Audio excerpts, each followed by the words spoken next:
The night had never felt so wide, so suffocating. Inside the sprawling Ikoyi mansion, silence ruled like a tyrant. The kind of silence that wasn't peaceful, but heavy, pressing against the skin, crawling into the ears, making every heartbeat sound too loud. Funk sat on the edge of her bed, the silk of her nightgown clinging to her body, her bare feet resting on the cold marble floor. The king-sized bed stretched vast and empty behind her, the sheets untouched on one side. In her trembling hands, she clutched the pregnancy test, the thin white stick that had become both her tormentor and judge. Negative. She didn't cry at first. She had forgotten how to. But when she glanced at the antique wall clock, its ticking loud against the stillness, something inside her broke. The tears came hot and unstoppable, running down her cheeks and onto her lap. She pressed a palm against her flat stomach and whispered, her voice raw with exhaustion. "Why me?" Downstairs, life went on as if her despair was invisible. The faint clinking of wine glasses drifted from the dining hall, followed by laughter, the cruel kind that pretended to be innocent. Tonight, like so many nights, her husband's family gathered for dinner, and she was expected to join them. But Funk couldn't face it. Not tonight. Not with that stick in her hand. Through the polished mahogany doors, she could hear her mother-in-law's voice, sharp as glass. 10 years. 10 whole years, and not even a child to show for it. My son is wasting his youth on a barren woman. Laughter rippled around the table. Someone added, maybe she should step aside. Let another woman give us an heir. Funk pressed her hand to her mouth to stop the sob that wanted to escape. She curled forward, as though folding herself into nothing might make her disappear. The house was a palace, yet she felt like a prisoner inside it. High walls guarded the property, iron gates sealed her from the city, and yet none of that grandeur could protect her from the humiliation that pierced her every day. Her husband, Femi, was nowhere to be found. He never was. The last time he had touched her was 3 years ago, a brief, perfunctory encounter that ended with him rolling away before she could even reach for him. Since then, he had grown more distant, retreating into his business trips and his mistresses. He didn't even bother to hide them anymore. Tabloids occasionally hinted at his escapades, but the family buried the stories with their wealth and influence. Funk was left with nothing but the echoes of an empty marriage bed and the weight of society's expectations pressing down on her shoulders. She rose to her feet and moved to the window. From there, she could see the vast compound below, bathed in the pale glow of security lights. The manicured lawn, the luxury cars parked neatly, the pool shimmering faintly. And beyond it all, by the iron gate, stood Kunnel, the gate man. He was leaning casually against the wall, his posture relaxed yet alert, the muscles in his arms visible even beneath his faded security uniform. He was young, late 20s, perhaps early 30s, dark-skinned, strong, with the kind of quiet presence that seemed to belong more to the earth than to the polished marble world she lived in. Funk found herself staring longer than she meant to. Kunnel shifted slightly, his eyes lifting toward the mansion. For the briefest moment, their gazes locked across the distance. And in that instant, something passed between them, something she couldn't name, but felt deep inside. The next morning came heavy with routine. Funk moved through the mansion like a ghost, greeting staff, avoiding her in-laws. Her husband had left early as usual without a word. At breakfast, her mother-in-law's cold eyes studied her. "You didn't come down last night," the older woman said, voice laced with accusation. "I wasn't feeling well," Funk murmured, staring into her tea. The woman's lips tightened. A wife's first duty is to her husband. A second is to her family. You fail at both. The words cut deep, but Funk had learned to endure them. She excused herself quickly and fled outside, needing air. The garden was quiet. She walked among the flowers, letting her fingers brush the petals, trying to find some peace.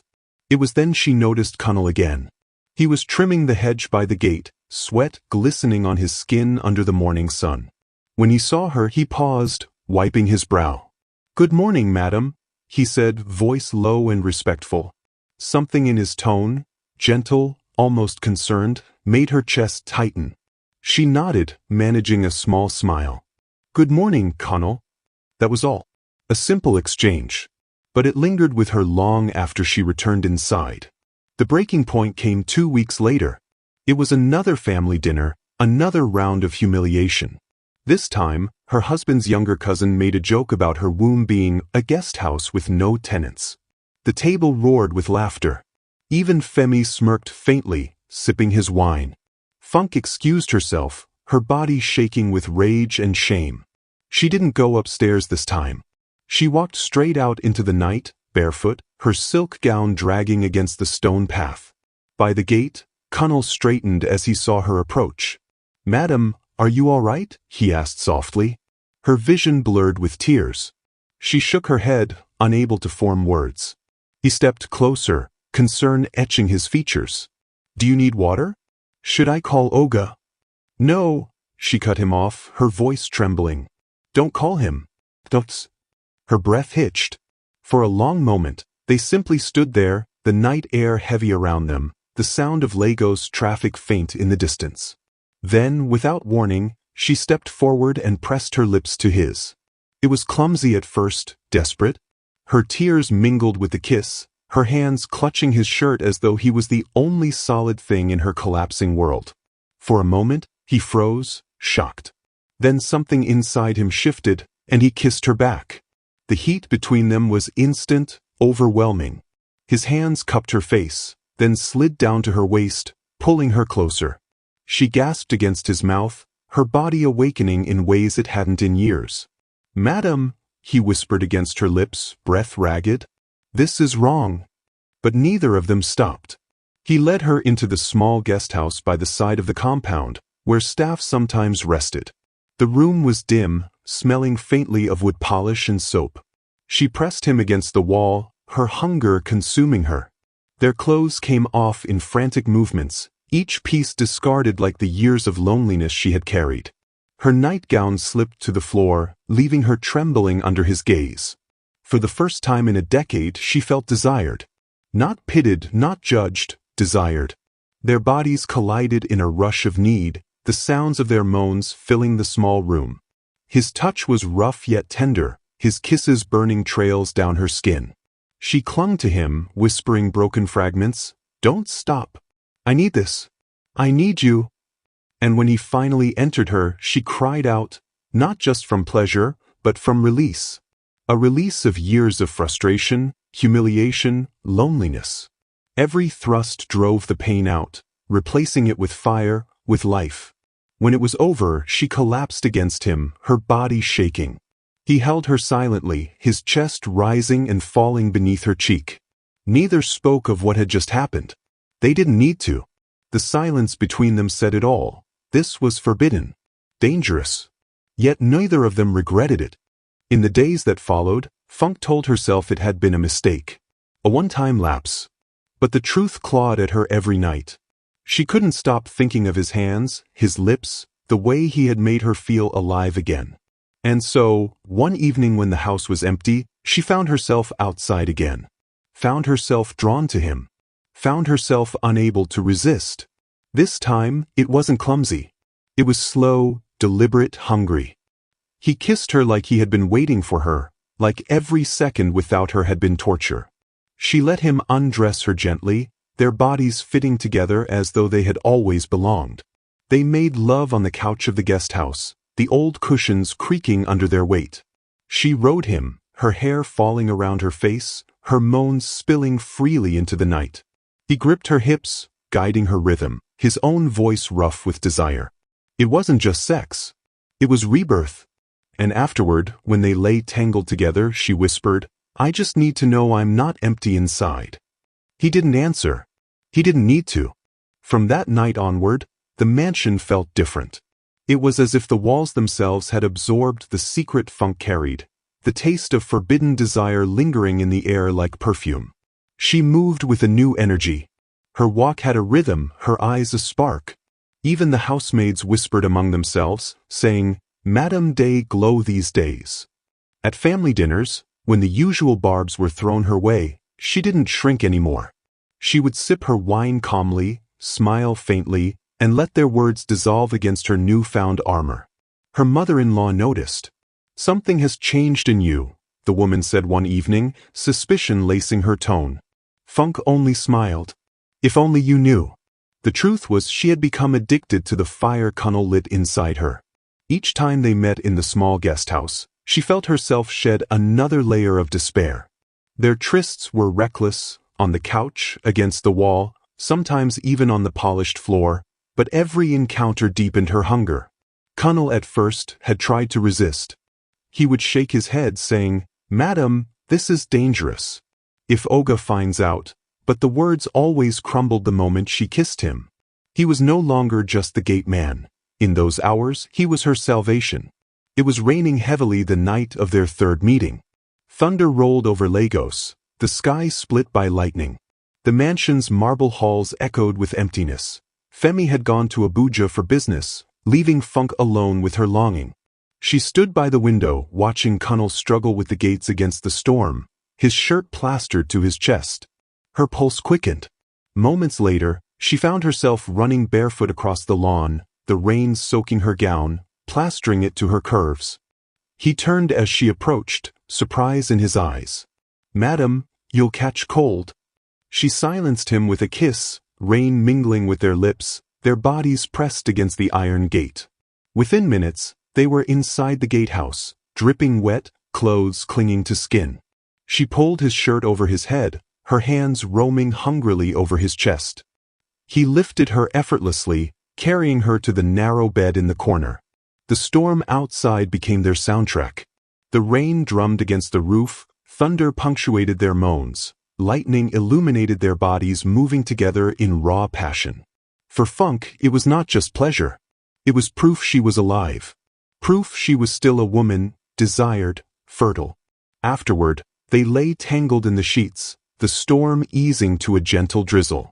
She traced circles on his chest, whispering, "Do you know what they call me? Barren. But I will show them I am not empty. I will prove it." Connell kissed her forehead softly. He said nothing, but his silence was heavy with understanding. Yet, with each stolen night, guilt clawed deeper. Funk would lie awake after their encounters, staring at the ceiling of her bedroom, the scent of him still on her skin. She imagined the scandal if anyone discovered the truth. The whispers in church pews, the tabloids screaming headlines, her in-laws crucifying her. And worse, the look on her husband's face. Not that he cared for her anymore, but the shame of being betrayed by his wife with a mere gate man would destroy him. Still, the hunger inside her refused to be silenced.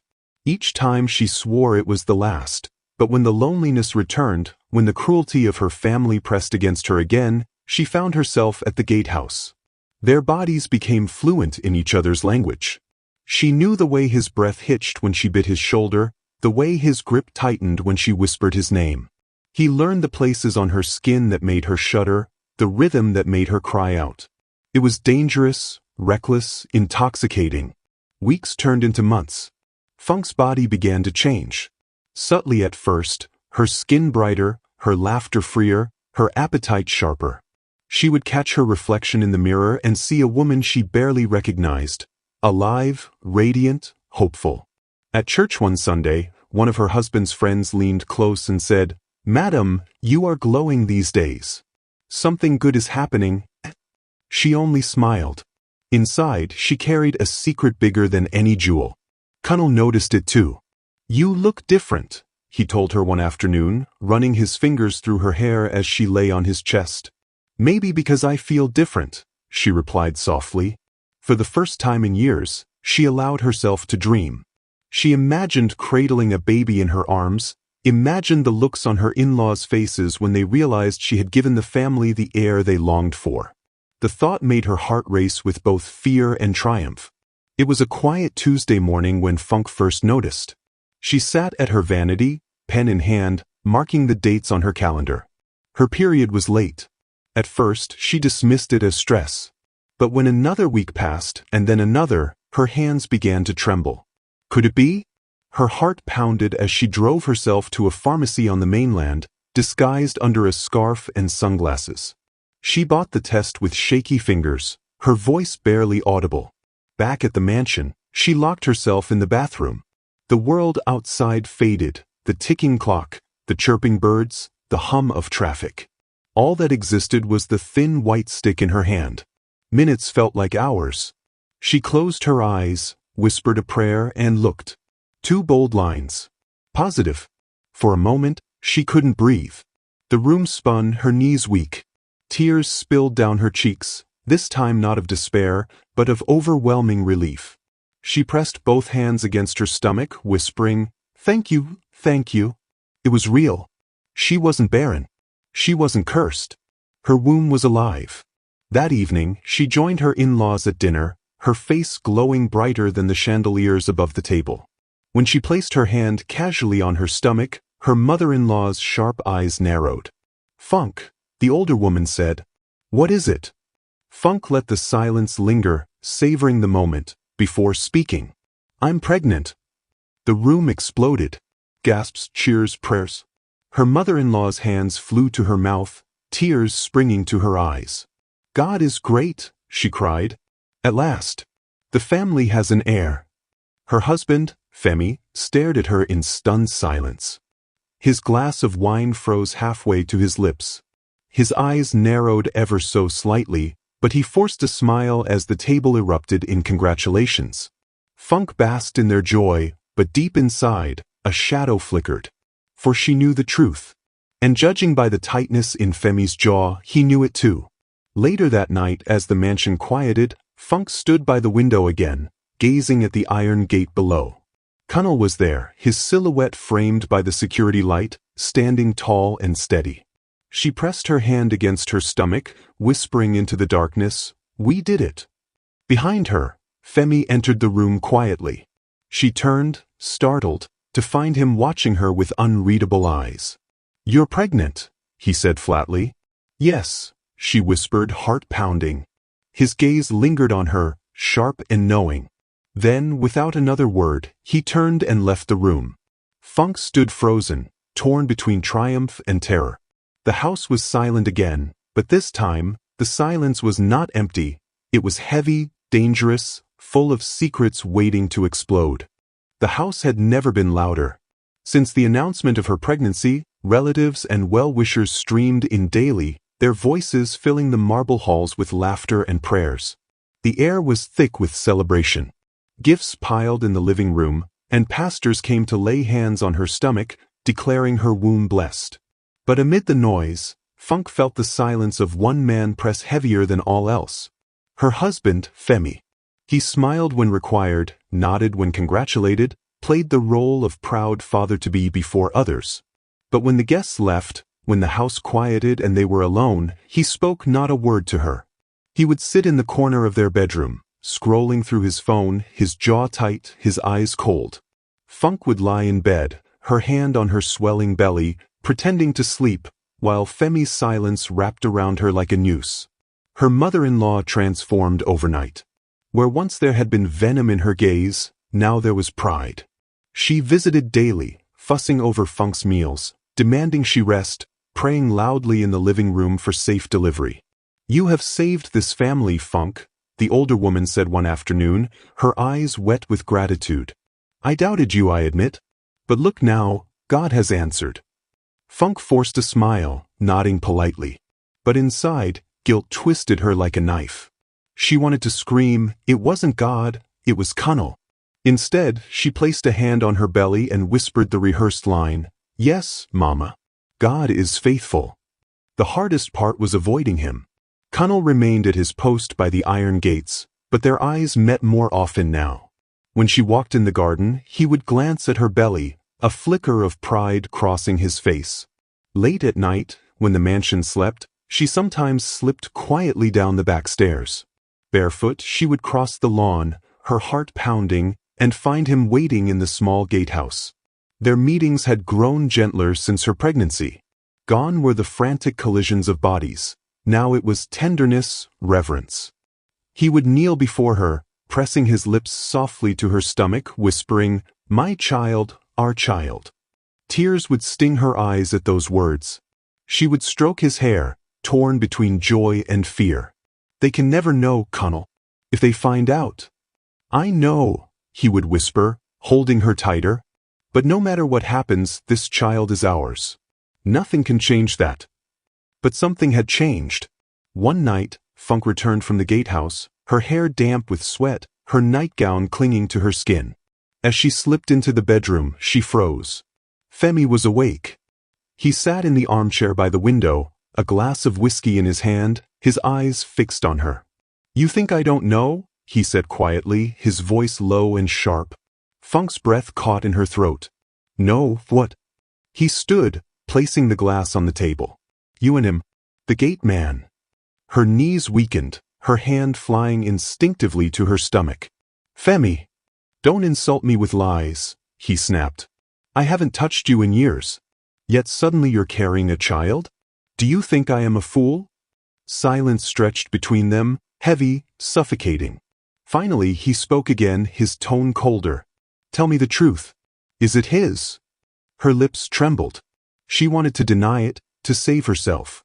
But in that moment, she saw something in his eyes, a brokenness, a knowledge that ran deeper than anger. He already knew the truth. Funk lowered her gaze, tears sliding down her cheeks. "Yes." The word hung in the air like a blade. For a long time, Femi said nothing. He moved back to the armchair, poured himself another drink, and stared into the amber liquid. Finally he spoke. "No one must ever know. Not my mother. Not my family.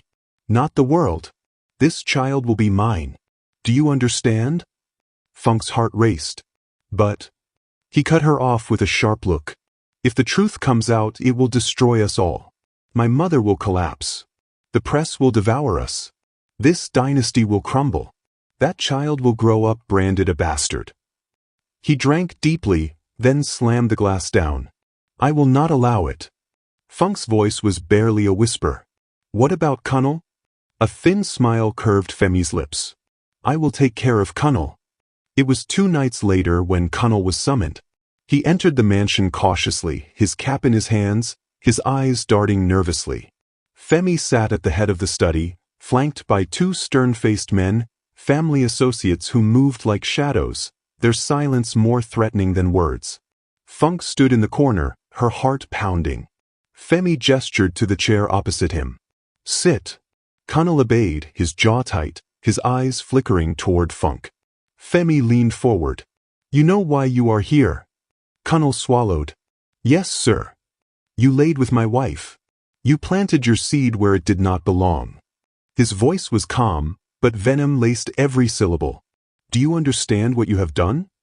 Kunnel's fists clenched on his knees. "I didn't force her.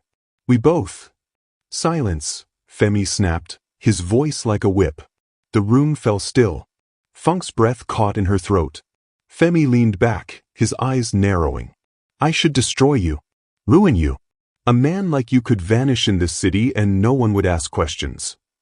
Kunnel's face tightened, but he said nothing. "But," Femi continued slowly, "I will not. Because I am not a fool.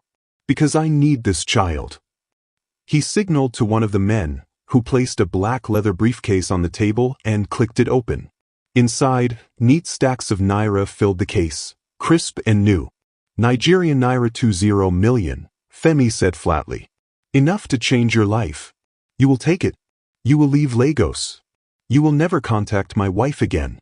And you will never breathe a word of this to anyone." Kunnel's eyes widened. He looked at the money, then at Funk, then back at Femi. His chest rose and fell sharply. "And if I refuse?"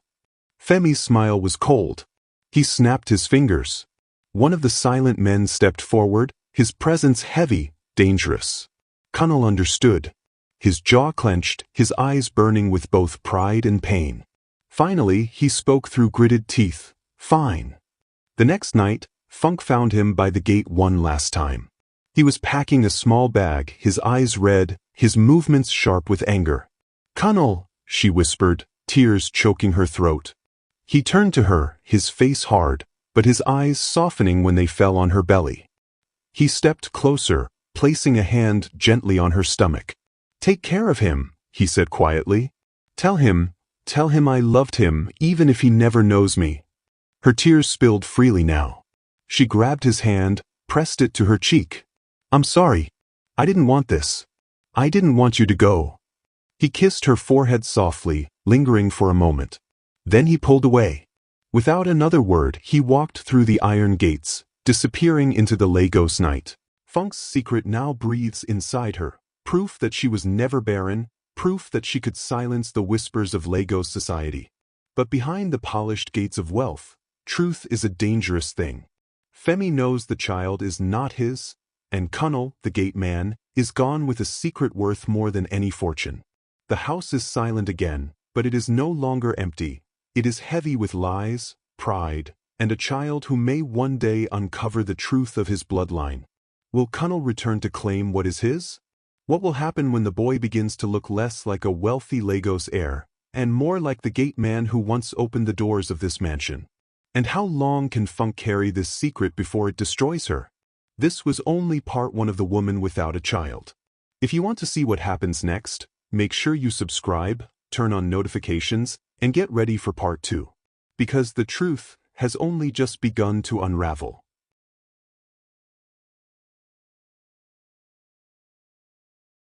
The night was heavy with rain, Lagos thunder rolling like an angry god outside the pristine walls of St. Nicholas Hospital.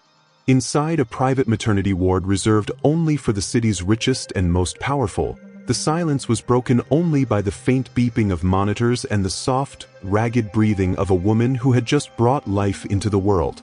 Her name was Funk Adeyemi. She was 42, fragile and radiant all at once, her face slick with sweat, her body trembling from the hours of pain. And yet, as she held the tiny boy pressed against her chest, her lips curved into the kind of smile she had not worn in years, pure, unguarded joy. She whispered to the infant, her voice cracking, "My son, my miracle, my proof." For 15 long years, Funk had known nothing but waiting. Waiting for a miracle. Waiting for a husband who never touched her. Waiting for the cruel words of her mother-in-law to end. Now, as the child squirmed in her arms, small fists clenched as if ready to fight the world, she believed for the first time that maybe God had not abandoned her after all. But miracles come at a cost. Across the room, standing near the window, Chief Femi Adeyemi, her husband, watched silently. His face was a perfect mask, calm and unreadable, though his heart pounded with a rage and shame he dared not show. In Lagos, appearances were everything. He was heir to one of the city's most powerful old money families, his father a kingmaker, his lineage intertwined with politics and business. For 10 years, whispers had haunted their household. A barren wife, an empty cradle, a cursed womb. And now, suddenly, here was a child, a son, his heir. But Chief Femi knew the truth. He had not lain with his wife in over 7 years. Their marriage bed had grown as cold as the marble floors of their Ikoyi mansion. Funk was a beautiful woman, yes, but beauty did not stir him. He had taken comfort in mistresses, dancers, and high-class escorts, and still none had borne him a child. Deep down, he feared the shameful truth that the problem was not Funk, but him. So how was she holding a child now? He did not need to ask. He had noticed the subtle shifts, the way Funk's eyes avoided his, the glow on her face months earlier when she had announced her pregnancy. He knew, though she never confessed, that the father of this child was not him. It was Kunal, the gate man. A poor boy from Osun with a quiet strength, dark skin glistening under the sun as he opened the mansion's gate each morning. Femi had seen the way Funk sometimes looked at him, not with lust at first, but with something even more dangerous: attention, gratitude, warmth. In her loneliness, she had reached for the one man who treated her as a woman, not as a failure. Now that sin was breathing in her arms, a living, undeniable proof of betrayal. And yet, as the first wave of visitors stormed the hospital the following morning, bearing flowers, champagne, and prayers, Chief Femi smiled. He posed for photographs beside his wife, holding the child as though it were his own. To Lagos society, nothing else mattered. Their dynasty had its heir. "God is good," his mother proclaimed loudly, her heavily beaded head ties swaying as she raised her hands in thanksgiving. "After 15 years, the womb has opened. My son is truly blessed." Funk lowered her head humbly, tears burning her eyes. She dared not meet her husband's gaze, for she knew if she did, she would see the storm gathering there. In the quiet of the night, when nurses had gone and even the baby slept, Funk lay awake, her mind drifting to the years that had led her here. 15 years of marriage. 15 years of emptiness. She remembered her wedding day, lavish, extravagant, a union of two powerful families. The press had called it the event of the year. She had been 27, hopeful, full of dreams of a large family. Femi was handsome, tall, with a voice that commanded attention. She thought she was marrying a man who would love her. Instead, she married into a prison made of wealth. The early years were filled with questions. When will you give us a child? Is there a problem? Doctors. Fertility treatments. Prayers at church vigils. Anointed oils. Prophets declaring visions. Nothing. Her mother-in-law's words cut deepest. If a tree does not bear fruit, why waste the soil? Femi had grown colder, distant. Their marital bed became a barren desert. At first, he claimed stress. Then work. Soon, he simply stopped coming home at night. When he did, he smelled of perfume that was not hers. Funk had cried herself to sleep for years. Until one evening, broken from yet another humiliating family dinner where her barrenness was discussed as though she were absent, she had walked out into the garden. And there, by the gate, Connell had looked at her with eyes that did not judge. He had not meant to become her savior. But when his calloused hands brushed against hers, when his lips finally touched her skin, she felt something she thought she would never feel again, wanted. One night became 2. Then 10. Then months of secret, stolen passion. And when her belly swelled, she told herself it was destiny. Proof that she was never barren. Now, lying in the hospital bed, she stroked her newborn's cheek and whispered, "Temi, my Temitope, you are my redemption." The night before Funk was discharged, Connell came. He stood outside the hospital, rain soaking his shirt, his heart torn between pride and fear. He had waited in the shadows until Femi's driver finally left. Then, slipping past unnoticed, he entered the private ward. Funk gasped when she saw him. Her eyes filled with tears. She tried to speak, but he shook his head. I just wanted to see him one last time," he whispered. She lifted the baby gently, cradling him toward Connell. His hands trembled as he touched the boy's tiny fingers, felt the fragile heartbeat against his chest. "My son," he breathed, a single tear running down his cheek. "My blood." Funk sobbed softly, clutching his arm. "I don't want this to be goodbye." But it had to be. The door opened, and Chief Femi entered, his presence filling the room like a shadow. His voice was cold, precise. "You have seen the child. Now you will leave." Connell turned, defiance flashing in his eyes. For a moment, Femi thought he might refuse. But then the younger man lowered his head. Femi handed him an envelope. Thick, heavy, filled with crisp banknotes. 10 million naira. "You will take this and disappear," Femi said. "Do not come back. Do not call. Do not write. If you ever breathe a word of this, you will regret it." Connell looked at Funk one last time, pain etched across his face.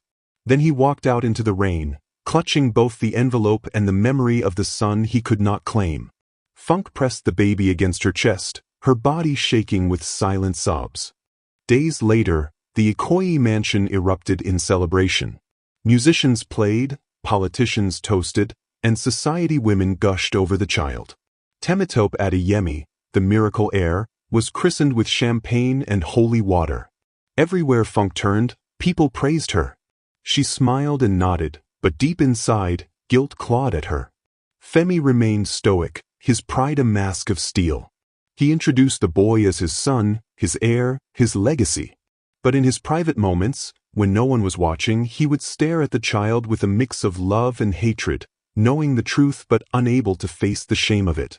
The dynasty had its heir, but beneath the surface, secrets festered like a wound. Funk knew that one day, the truth might surface. But for now, as she watched Temi sleep peacefully in his cradle, she let herself believe in the miracle, even if it was built on lies. Because for the first time in 15 years, she was no longer just the barren wife. She was a mother, and nothing could take that away from her. The Ikoyi mansion glittered like a palace under the Lagos sun. Chandeliers caught the light spilling from enormous French windows, their crystals scattering rainbows across polished marble floors. Outside, a fleet of black SUVs and exotic cars lined the street.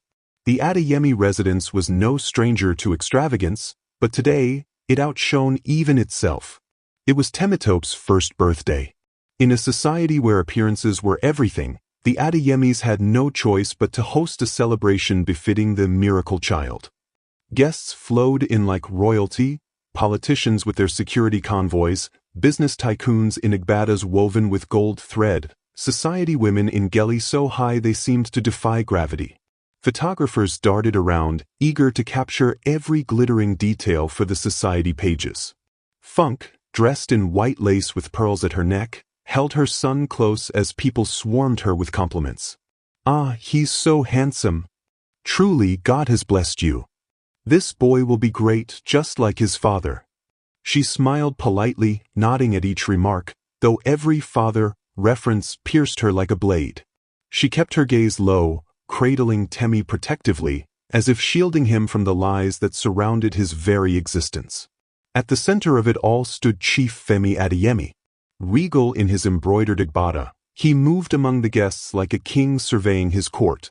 He raised glasses of champagne, laughed loudly, clapped backs, and reminded everyone that the Adeyemi dynasty was alive and secure. But beneath the polished exterior, his heart was a restless storm. This boy, this heir that everyone praised, was not his. The party rolled on with music, laughter, and the endless click of cameras. A high-life band played live on the manicured lawn while waiters glided through the crowd with trays of jollof rice, peppered goat meat, and champagne flutes. Even the governor stopped by briefly, holding Temi aloft for a photo before sweeping away with his entourage. To Lagos society, the day was a triumph. To Funk, it was a performance. To Femi, it was survival. Far from the glitter of Ikoyi, in the bustling heart of London, Kunal sat in a cramped university library surrounded by textbooks and a flickering laptop.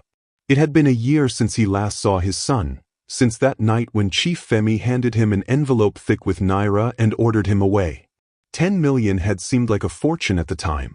But Kunal had not wasted it. He invested carefully, tuition fees first, then living expenses, and finally into the dream he had carried since boyhood, technology. Nights were spent coding, days balancing odd jobs with lectures. He struggled, failed, lost money, tried again. When loneliness struck, he thought of his son.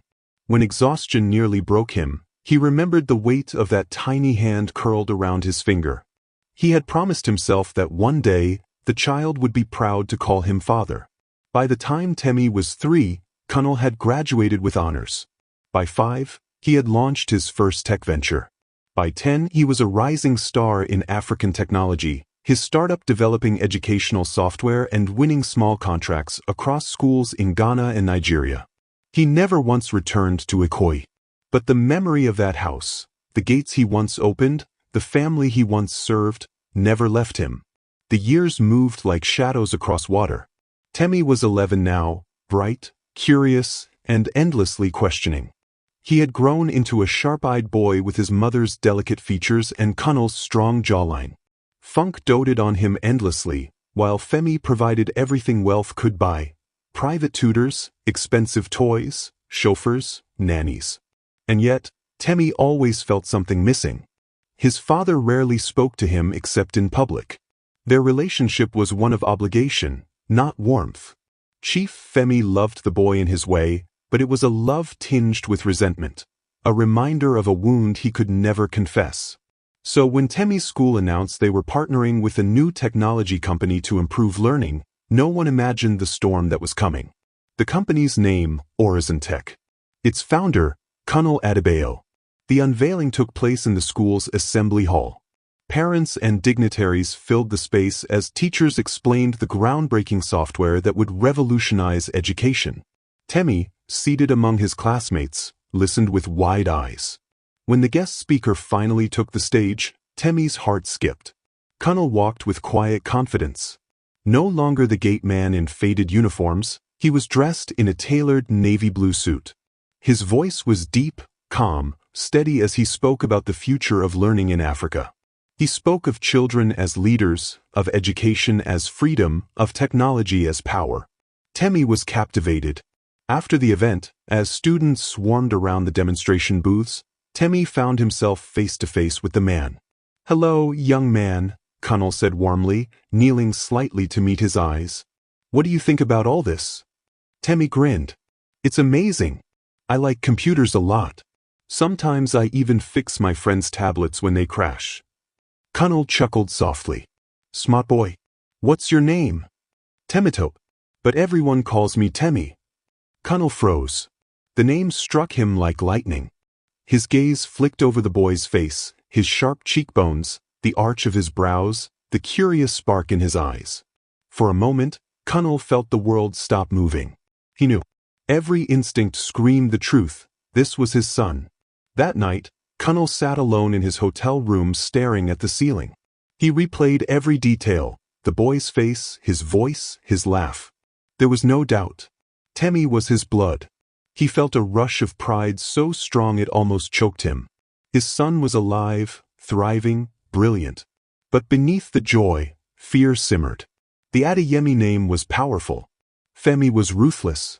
And Funk, did she even still think of him?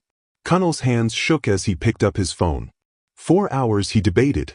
Finally, with a deep breath, he dialed a number he had memorized years ago but never used. When Funk answered, her voice was cautious. "Hello." Silence. Then a tremor. "It's me." Her breath caught. She nearly dropped the phone. For a moment she thought she was dreaming. Then tears filled her eyes. "Connell," she whispered. "Yes. I saw him today." "Funk, I saw our son." Her world spun. She had built 10 years of silence around her secret, but in a single sentence it cracked open. Her chest ached with both terror and relief. "Connell, you shouldn't have called. If Femi finds out." "I don't care about Femi. I only care about the boy. Funk, he's brilliant. He's just like me." Funk sobbed quietly, pressing a hand to her mouth to keep from waking Temi. Against her will, pride swelled in her chest. Connell was no longer the gate man she once pitied. He had become everything he promised. Over the next months, Connell found ways to remain close without exposing the truth. He mentored Temi at school, guided him in coding clubs, encouraged his curiosity. Teachers noticed the boy blossoming. Temi adored him.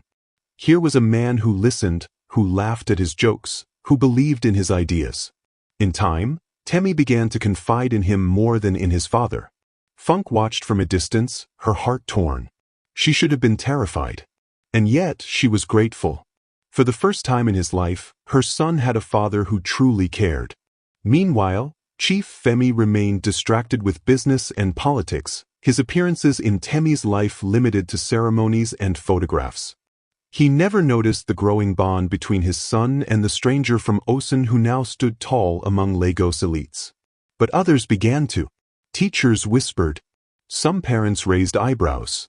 The resemblance was uncanny. The years slipped by again. Temi thrived under Connell's mentorship. He became the star of his school, winning competitions, excelling in tech, admired by peers and teachers alike. By the time his 17th birthday approached, whispers had become harder to ignore. More than one person had asked Funk quietly, "Doesn't he look just like that Connell Adebayo?" She would smile tightly, deflect, and change the subject. But at night, she lay awake in fear. Connell, too, felt the risk rising. Yet he could not stay away. Temi was not just a project or a protege, he was his blood. The boy himself had begun to notice. Why did his mentor seem to understand him more than anyone else? Why did people sometimes glance between them with knowing looks? The truth was circling closer, like a hawk above prey. And soon it would strike. The years had a way of stretching and shrinking at the same time. To Funk, the decade since Temi's birth felt like a lifetime. From the hushed whispers of her in-laws, to the gossiping circles of Lagos women, to the constant facade she maintained beside her husband at charity galas and high society weddings, her life had been a carefully balanced stage play. Every smile rehearsed, every word monitored. She was the miracle mother.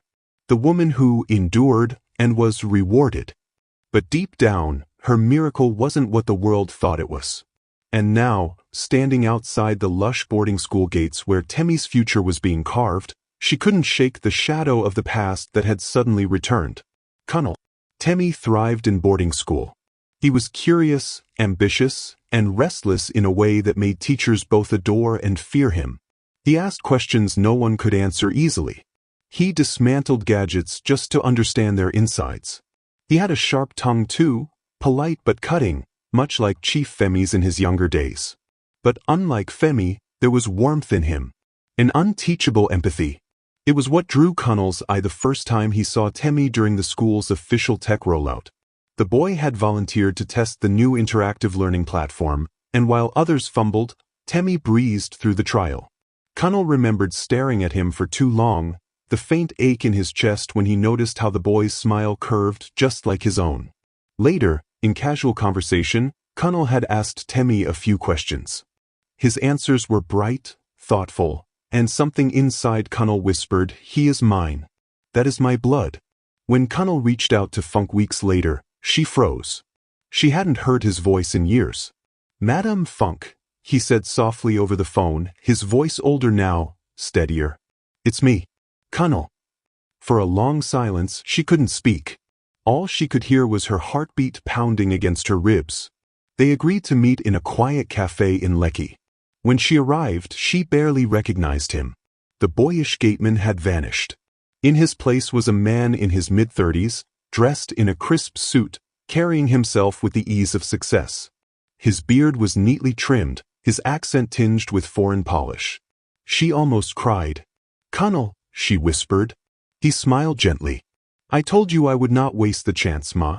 That money, it became my foundation. I studied abroad. I built a company.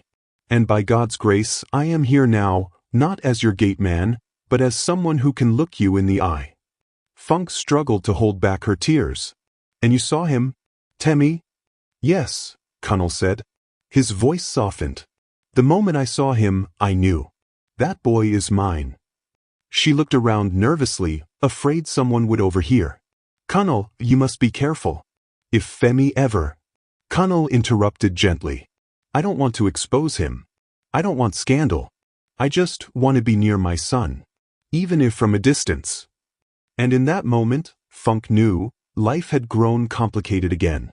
Over the next few years, Connell became more visible in Temmie's world. As the CEO of the tech company powering the school's digital systems, he had frequent reasons to visit. Teachers noticed how Temmie gravitated towards him. The boy would always find his way into Connell's presentations, asking questions, shadowing his explanations, wanting to learn.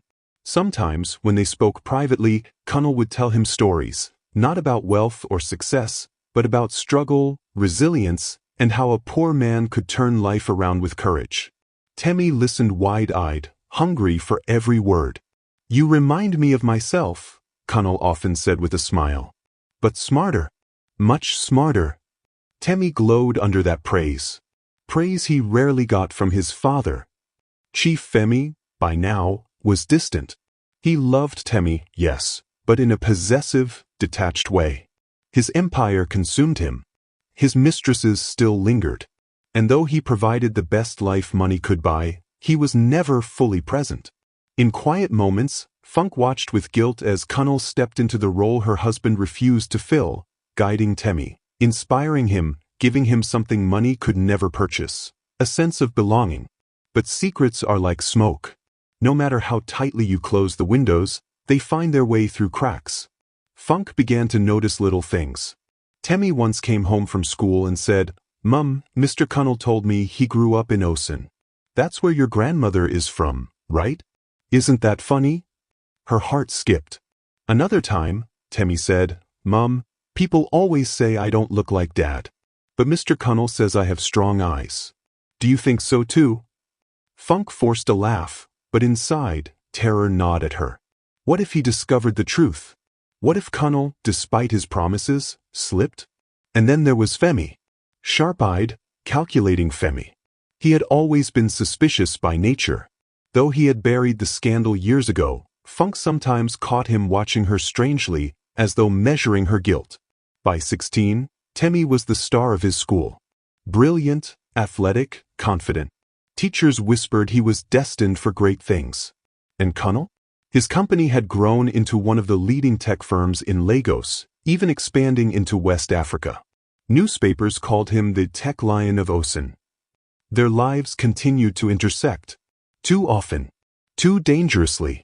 At Temi's inter-house sports, Funk spotted them laughing together under a shade tree, their resemblance now undeniable. The tilt of their smiles. The same dimple. The same sharp cheekbones. She pulled Kunal aside that evening.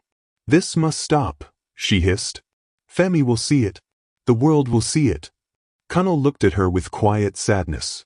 "Funk, how do you stop blood from recognizing blood? He knows me, even if he doesn't know why. I cannot turn my back on my own flesh." Her eyes welled up. She wanted to scream, to beg him to disappear. But part of her, deep hidden, was glad. Glad that Temi had him. The older Temi grew, the more strained the balance became.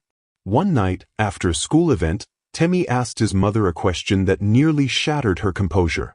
"Mom," he said softly, "is Mr. Kunal related to us? Like, a cousin or something?" Funk froze. "Why would you ask that?"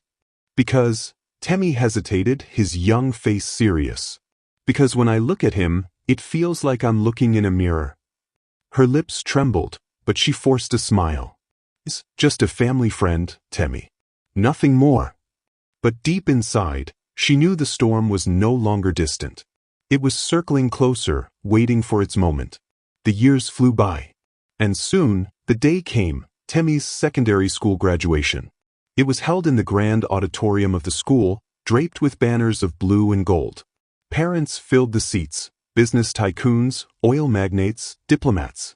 Chief Femi sat in the front row, his agbada pristine, his face a mask of pride. But Funk's eyes weren't on her husband. They were on the man 2 rows behind, the one in a dark suit, watching Temi with quiet pride. Kunal. When Temi mounted the stage to give his valedictory speech, both men leaned forward instinctively. Father and father. One in truth, one in name. Temi's voice rang out across the hall. Confident. "I am who I am today," he said, "because of those who believed in me. My teachers. My friends. And most of all, those who gave me guidance when I needed it the most." For a fraction of a second, his eyes darted to where Kunal sat. Funk's breath caught in her throat.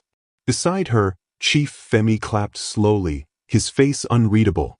And in that moment, the illusion of safety cracked. Because Temi's future had just opened its next chapter.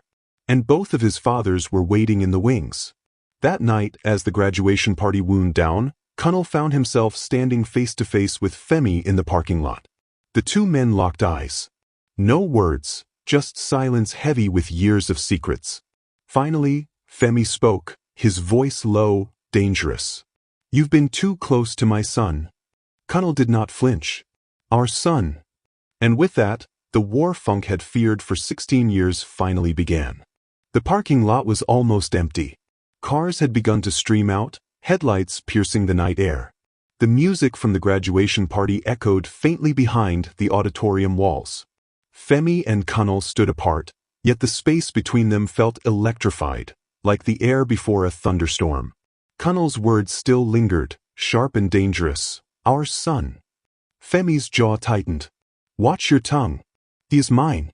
Whatever you think you are, whatever you think you've done, remember this. Without me, that boy wouldn't even exist in this world you worship." Kunal held his ground. His voice was calm, almost pitying. "No, Chief. Without you he would still exist. But without me, there would be no Temi at all." It was like throwing fire into dry grass. For a moment, Femi's mask slipped. The arrogance cracked, and his shame flickered through his eyes. Because deep down he knew the truth. The one thing his empire, his agbada, his name could never change. Temi was not his seed. Funk, standing a few feet away, panicked. She stepped between them, her voice trembling. "Enough. Both of you. This is not the place." But the seed had been planted. The war lines drawn. That night, back at the mansion, Femi sat alone in his study, the glow of his whiskey glass reflecting off the mahogany table. For years he had buried the shame, paid Connell off, worn the mask of fatherhood, pretended that Temi's success was his triumph. But now Connell had returned, not just returned, but risen. Rich, powerful, respected. The kind of man Lagos celebrated. And worst of all, Temi adored him. The thought burned like acid. He poured another glass and muttered to himself, "Over my dead body will that bastard steal what's mine." In her room, Funk lay awake. Sleep refused her. She thought of the years of silence, the hidden glances, the burden she had carried. She remembered the day Connell walked away with 10 million naira, a young man with nothing but promise. And now, here he was, a man who had built an empire. She had never stopped thinking of him. And watching Temi glow in his presence twisted her heart with guilt and strange joy. For the first time, she asked herself, did I choose wrong? Meanwhile, Temi was no longer a boy. At 17, he felt the weight of questions he couldn't ask. Why did he feel such an unexplainable pull towards Connell? Why did his father, Femi, always look at him with something more than pride, something closer to resentment? Why did his mother flinch every time Connell's name was mentioned? He tried to bury the questions, but they grew like vines in his chest, tightening with each passing day. A week later, the inevitable happened. Chief Femi hosted a private dinner in their Ikoyi mansion, a gathering of old friends, business partners, and politicians. But among the guests, invited quietly, was Connell. Funk's heart nearly stopped when she saw him enter. His tailored navy suit, his calm smile, the confident way he greeted men who once would have dismissed him. It was deliberate. Femi had invited him. The night passed in formalities, toasts, and forced laughter. But underneath, tension brewed. At one point, Temi left his seat and went straight to Connell, chatting animatedly about school projects. The resemblance between them was undeniable. Too undeniable. Whispers began around the table. Guests exchanged knowing glances. Femi saw it. He clenched his jaw, his pride unraveling thread by thread. When the guests left, the storm erupted. Femi turned on Funk, his voice like a whip. You think I don't see it? The way he looks at that man? The way that man looks at him? Do you think Lagos society is blind? Funk tried to hold her ground. What are you saying, Femi? What am I saying? Femi roared. His hands shook as he pointed toward her. That boy is not mine. And you know it. The words hung heavy in the air. For the first time in years, the secret was spoken aloud. Funk's lips trembled. She wanted to deny it, to lie, but the strength to do so left her. Tears filled her eyes. And in that moment, Femi knew the truth he had long buried. Temi was Connell's son. Femi was not a man to accept defeat. He was a man of power, of wealth, of control. The next day, he called a private investigator. Dig into him, he ordered. Connell, I want everything. His company, his family, his secrets. Everything. If he wants war, I'll give him war. Connell, meanwhile, remained composed. He knew the risk of stepping too close. But the bond with Temi was no longer something he could sever. To friends and colleagues, he kept silent. But in private, he told Funk, he cannot erase me. Not anymore. And sooner or later, Temi will know. The truth always finds a way. One afternoon, while rummaging through his mother's drawer for an old photo album, Temi stumbled upon a hidden envelope. Inside, yellowing papers. Hospital documents. A birth record. His eyes scanned the lines. His heart thudded. The father's section was blank. Not Femi. Not anyone. Just blank. Confused, trembling, he confronted his mother that evening. Mum, why does my birth record not have Dad's name? Funk froze, her face pale as death. Before she could answer, the study door opened. Femi stood there, his expression stone. He had overheard. Because, Femi said coldly, I am not your father. Temi's world tilted. The walls spun. What? He whispered. Funk sobbed. Temi, please. But Femi's voice cut her off. Ask your precious Mr. Connell. He will tell you. The boy staggered back, his mind shattering under the weight of betrayal. And in that moment, everything they had built, the facade, the lies, the delicate balance, came crashing down. That night, Temi disappeared. His room was empty. His phone left behind. The mansion gates wide open. Funk collapsed in tears. Femi raged like a wounded lion. And Kunnel received a message in the dead of night. It was from an unknown number. Just 5 words. "I think you're my father." That night, Temi vanished into the Lagos night, leaving behind only silence, questions, and fear. A mother broken, a father enraged, and a secret that could destroy them all. Kunnel now holds a message that could change everything. "I think you're my father." But where has Temi gone? Will Femi's empire crumble if the truth is revealed?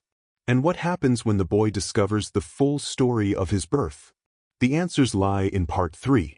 Subscribe now, and don't miss the storm that is about to break.